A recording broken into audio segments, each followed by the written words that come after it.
Hey, it's Angel Leya, and I'm going to read you a short excerpt from Ono Ekeh's The Clay Queen. I did a review of it, and it's beautiful. So I kind of wanted to share a small portion of it. All right. She may be able to save us, Tumai said, pointing to the child in Vesta's arms.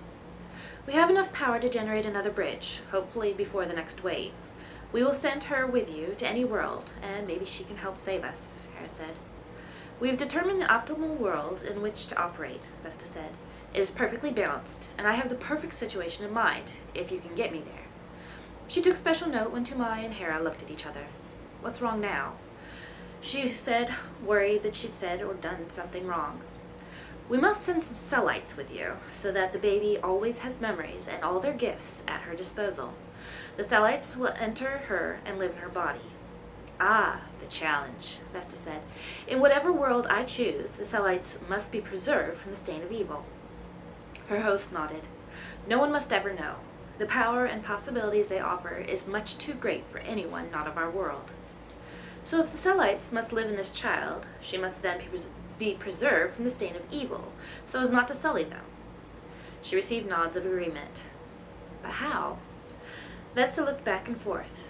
That would be impossible, especially in the world I will take her to. She must be raised like us, Tumai said. She must not follow your Thesia, but Renee wholeheartedly. It is only then that she will be preserved from evil and will not stain the Cellites. Your Thesia permits evil.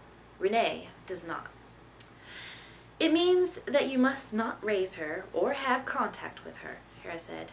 Your world is a violent one. We've imagined that you would have no hesitation to use violence if it were justified in your eyes.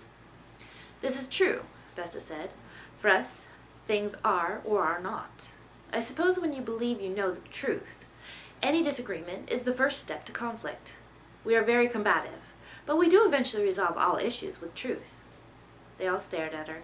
The entire amphitheater was silent. I give you my word. I will not raise her, nor contact her. She will be raised with knowledge of Renee alone.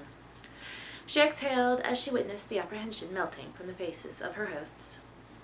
I have one request, though, before we leave, Vesta said. Absolutely, Hera said. Everything we have is for anyone else, and any request will be granted. Can you ask one of the Cellites who this baby is, and what is her story?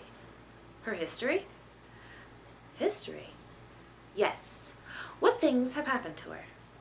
Tumai took a deep breath. We don't have such a concept, but I will ask. He turned to a Cellite. Tell us about the events of this child, all its previous present moments. In a moment of commotion, all the Cellites rushed to gather together. They lined up in the aisle, going upward, and in unison began to recite the history of the child, Teresa Bridget. The Chronicles of Teresa Bridget, the reincarnation of Nui, God and Queen of the Ashwan. Their majestic voices paused in precise unity, and then started up again. The words of Queen Thiesu, God of Puthna, mother of the Cellites. There is nothing like being married to a god. There is nothing like being loved by a god. There is nothing so vibrant.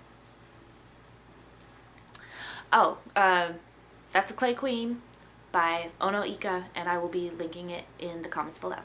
Alright, thanks. This is Angel Leya. Don't forget to subscribe. Bye.